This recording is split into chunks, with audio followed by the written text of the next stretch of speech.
This is the shuttle's fuel tank.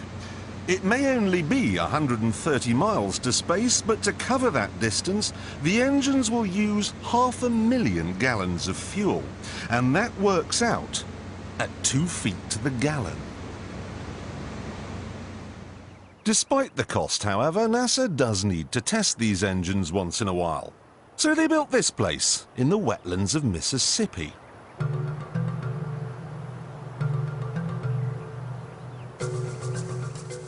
The first thing they installed was a huge loudspeaker, through which they played white noise to simulate the sound of a rocket. They then sent a number of trucks in different directions out into the wilderness, and the drivers were ordered to stop when the noise levels became acceptable. This gave them an imaginary boundary line, and anyone living on the inside of it was offered a simple choice. Stay, and you'll never hear another television program as long as you live. Or take the NASA shilling and get out.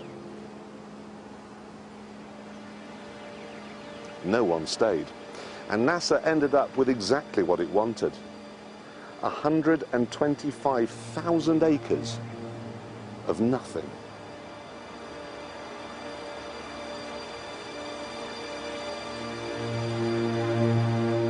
They even had to move 5 cemeteries, because the noise they were planning on making would wake the dead.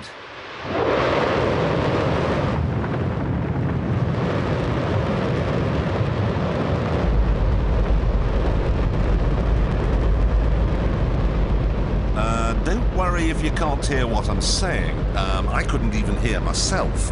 This is the loudest sound you could possibly conceive. And, as it turns out, the cleanest.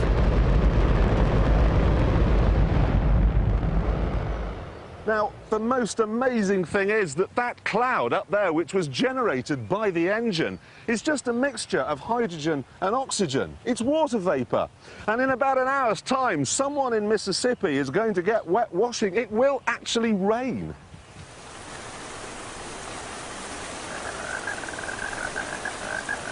I told you! It's raining! That's unbelievable! Oh, NASA's playing God. It's making its own weather.